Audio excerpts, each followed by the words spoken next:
Bonjour à tous.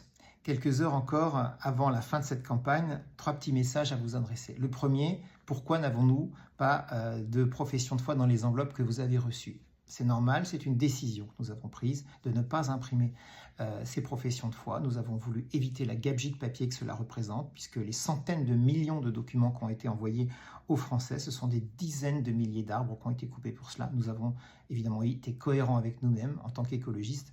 Point de gabegie de papier, point de gabegie d'arbres, donc pas de profession de foi. Par contre, document utile, c'est le bulletin de vote qui vous sert à voter. Et ça, nous l'avons imprimé. Et donc, vous retrouverez bien nos bulletins de vote dans les bureaux de vote dimanche prochain. Vous pourrez donc bien voter pour nous. Je voulais vous rassurer là-dessus. Deuxième point, c'est que j'entends ici ou là certains dire qu'il ne faut pas voter pour nous parce que ça pourrait empêcher Europe Écologie Les Verts de faire 5% et donc d'avoir des députés au Parlement européen. Si Europe Écologie Les Verts est dans cette situation, ils doivent s'en prendre à eux-mêmes.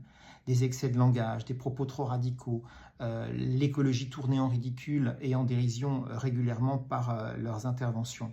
Et puis, pire, le sentiment qu'en votant pour eux, on vote pour des gens dont l'écologie n'est pas le sujet principal. On voit bien des maires qui autorisent le burkini à la piscine, quel rapport avec l'écologie?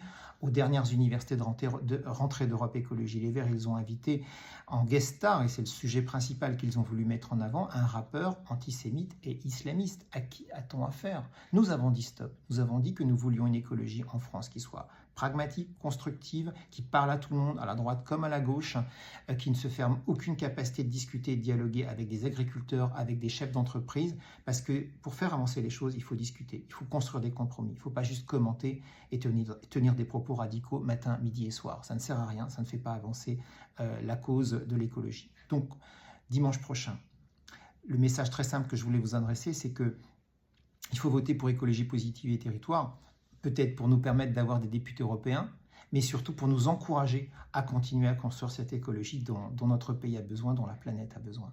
Merci d'avance.